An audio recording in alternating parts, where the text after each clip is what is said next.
Welcome back to the channel. Today I want to show everything to do with blacksmithing and all the fun things that come along with it, and showcase what it is to actually blacksmith. Now, I did have a recording of this when I first did it for the first time live, but I lost the footage. Sad face. So I'm going to just do it now, show you everything. Let's go. Before I get into it though, I am giving away a copy of Kingdom Come Deliverance 2. So make sure you are subscribed to the channel, like the video, leave me a comment down below, tell me how much you're going to be playing this game on release, because it is a fantastic game. So before we get into actually blacksmithing, I wanted to show a few things, starting with the help screen for blacksmithing. Now, according to the game, anything you blacksmith can be better than anything else you can find in the world, like a better version of some of the swords. But let's just look at this. So you need to make sure that you heat your weapon up to that yellow color over there on the right. Now, it's a little bit difficult at first to figure out what color is what, and it's very easy to skip from yellow to white. White is still okay to actually use while blacksmithing. It's just more of a risk that you'll get a lower quality version of the weapon. So you're going to overheat it or you're going to underheat it, so you want to make sure it's on that yellow one. During blacksmithing, it will cool down, which means you need to put it back into the anvil and get it back to the yellow. Now, the hammering itself is a little bit finicky when it comes to anything that isn't a sword. So the swords have a track that you move backwards and forwards on, which I will show you, and you theoretically can't miss the sword with your hammer. But anything else like axe heads, pole axe heads, horseshoes and stuff, they don't have a solid track, so you have to move the hammer around and hammer, and a lot of the times you will miss at first anyway. You're better off doing this in a rhythm. So if you keep the rhythm up, Henry's going to start whistling, and then he will obviously get a better quality weapon. And while you're doing it, Henry will speak to you and tell you if you're doing something wrong, and then he'll tell you when you should be finishing. He'll ask you to quench it, and you just finish it up right there, and you'll see all that properly a little bit later. Now, next up, I wanted to show the crafting recipes that I have so far. Now, at the start of the game, you're not going to have a lot of things. You'll probably just have like the falchion, which is one of the earliest ones you can get. You can go into your crafting menu, see all the materials that you need, because carrying these materials on you will just kill your weight, so you'll be over encumbered. So you want to put these in a chest or on your horse, which will also show as well. So, and then just pick them up as and when you actually need them. So you can see I have a cool amount of recipes here. You know, I've got something called the competition sword, which was for a quest. I've got something called Riconaris's saber, which I need charcoal water for, which is a unique item. I don't even know how I can get that after the quest that I did it for. But you can see as well, we've got all these long swords, we got all these axes, we got all of those things, including gunpowder, scattershot powder, which, you know, we'll probably show in another video. It also shows you all of your potions, all of your poisons, all of your herbs as well. So if you want to go into your crafting book, you will see everything. Now, you want to start your blacksmithing journey over in Trotsky Castle. It's part of the main quest. You're going to end up here anyway, and I don't actually remember seeing a blacksmith before Trotsky Castle anywhere. But the reason you want to do it is because you get given a bed through the main story and a chest right next to the bed, right next to the blacksmith, and this has all of your materials available to you, so you can just pick them up when you need them. If you are elsewhere in the world where there's not a chest, I suggest that you split some of these materials and stick them onto your horse. Let's call your horse, because your horse can pretty much go anywhere. Here he comes. He's struggling. Come on, bud. Now, you don't have to actually go up to him and inspect him or anything. He just needs to be in close vicinity, so you can go over to your inventory, switch to your horse, and then go through and pick up anything that you need. As you can see, I've got a whole bunch of materials on my horse too.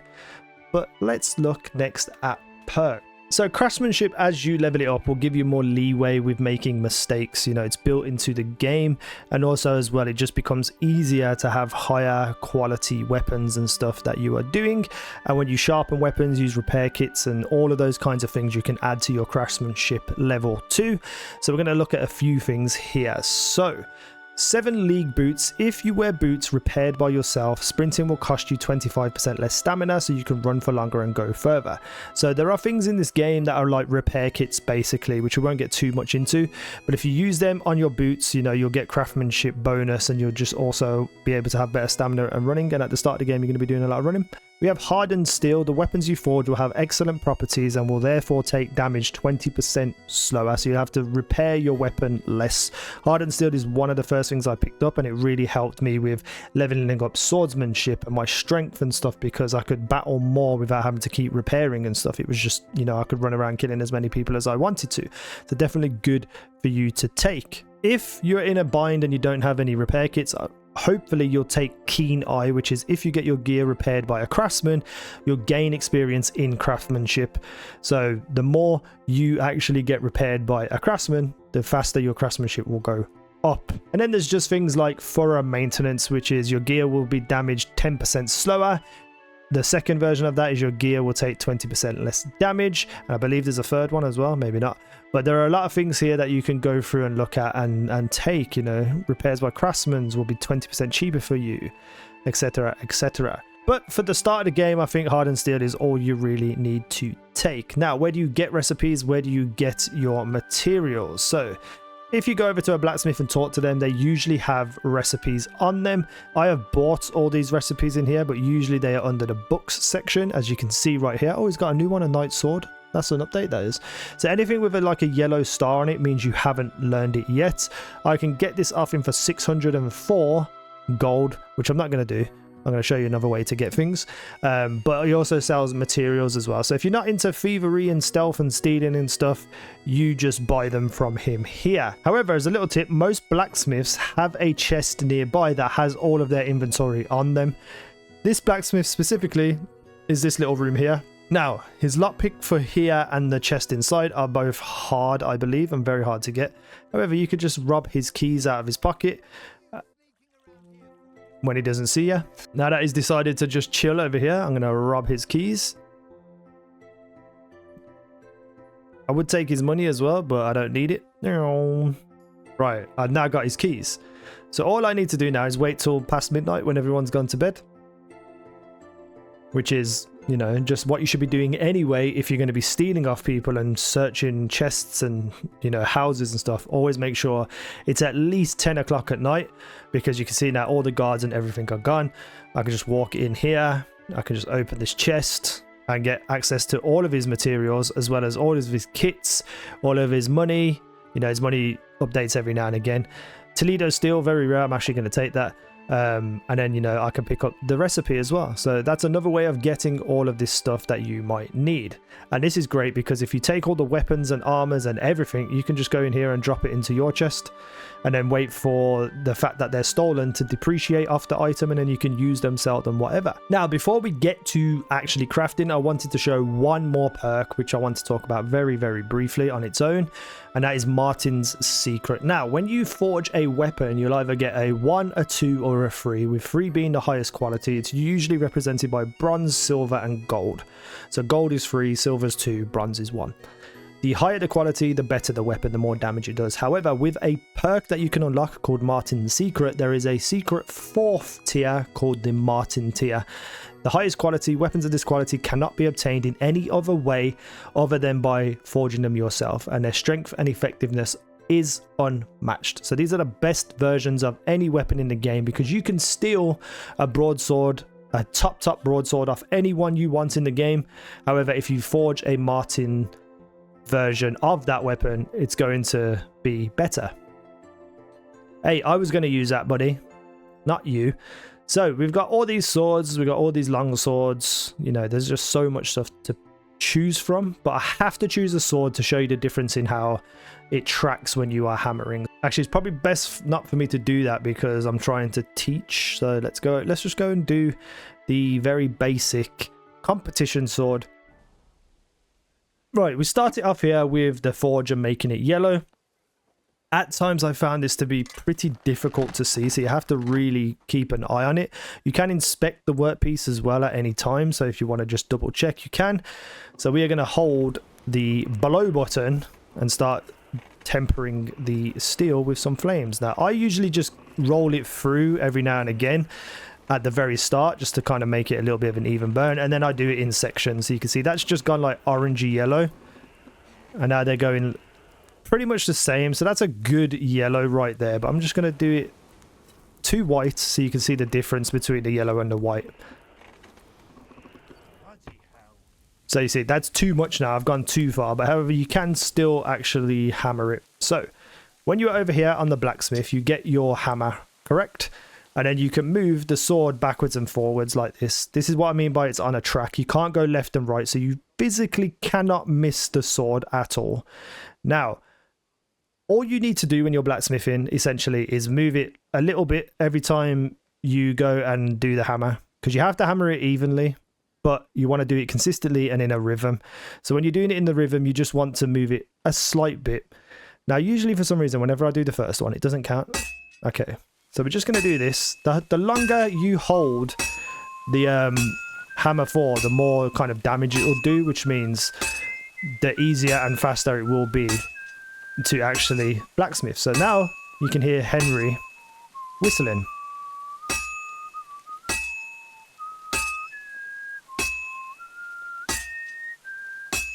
Now, if I go out of sync, he's no longer whistling. So you have to really keep the rhythm and also as well the amount of power used in the hammer. So if you fully charge it up, the next one needs to be fully charged up as well for him to continue whistling. Whistling doesn't necessarily mean that it's going to give you a lower quality if he's not whistling. It just means that you know what you're doing is happening and is correct right now. And that just means that you got more chance of keeping at that rhythm, which gives you more chance of getting the higher quality, specifically the Martin quality, because I feel like you have to be whistling for a certain amount of time to be able to get that to happen. Now, the blade is starting to cool down, so I'm going to take it to the forge in a minute. You are supposed to make it even, so when I come back from the forge, I'm going to flip the sword over and do the other side. However, I don't think this is actually necessary because I've hammered it all on one side before and actually got it. I think for sword specifically, you could just hammer it. So let's go back to the forge. Now, because it's already been heated up, it's going to get to the yellow stage a lot quicker. So, you know, you just want to be sure that you're keeping an eye on it. So now we're already at yellow right there. Boom. Bit of yellow, bit of yellow. Okay, that'll do. That'll do for now. When we go back, we're going to flip it over and we're going to finish hammering it up. Flip it over.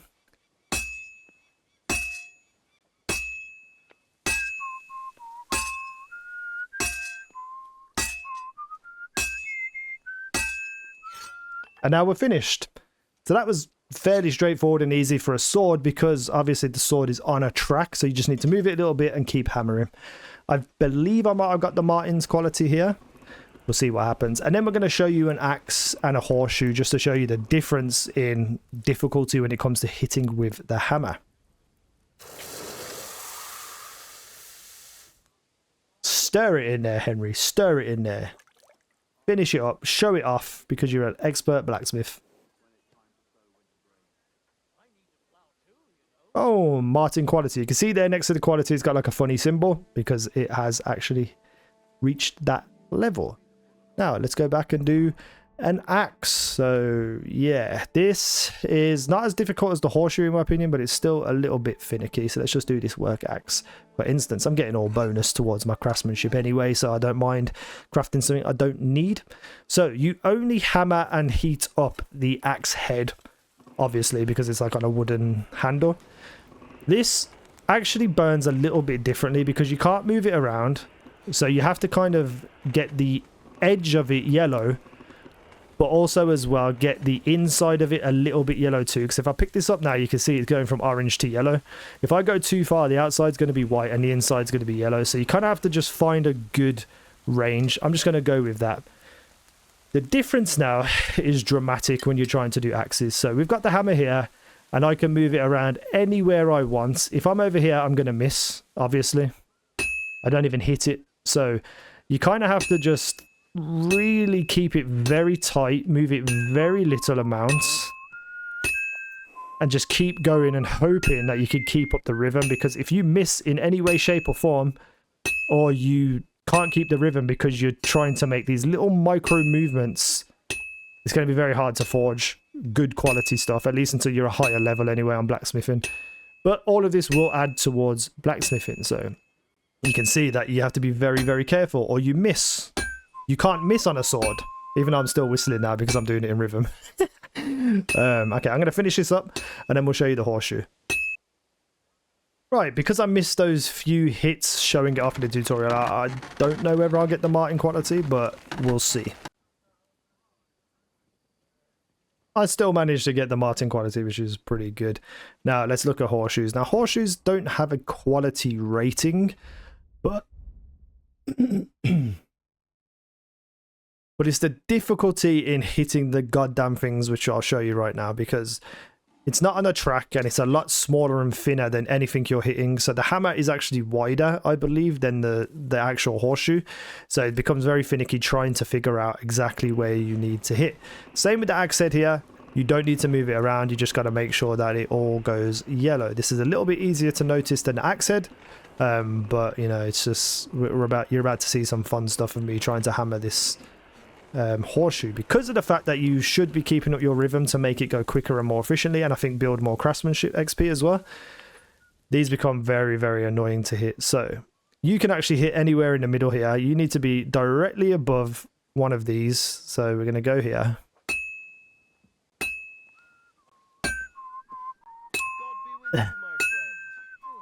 And then when you get to the corner, you have to kind of go around it. So I've done these multiple times, so I'm kind of used to it. But even then, I still miss. That slight little micro movement absolutely messes you up. Now, the good thing is that there is no quality, so it doesn't matter if you miss, but it's still just incredibly frustrating when you just want to get something done. Oh, yeah. I do love in this game, though, especially with the blacksmithing, is how whatever you start with, the sword, axe, or horseshoe, you can actually literally see it shaping as you are hitting it. And the way they've done it is so subtle and so cool that it just feels really, really immersive. I cannot hit this thing for the life of me. I'm about halfway done. Thank you for letting me know. I'm going to go heat it up and then finish it up. And that'll be the end of the video. To be fair, that's like literally everything you kind of need to know about blacksmithing going into the game. Because it's a pretty cool system in my opinion, and the fact that like you need to do it to level up craftsmanship so that you can make better stuff, get better perks, it's just a very kind of cylindrical process. However, I will say, because it is and does take a long amount of time to do, I would suggest playing the game as you want to play, and then every now and again just taking 5 hours out of your day, or an entire day if you're willing to play, and just do blacksmith and alchemy, because they do get frustratingly when you're trying to get it all done. Now, there are perks, especially with alchemy, that can get you more than one reward.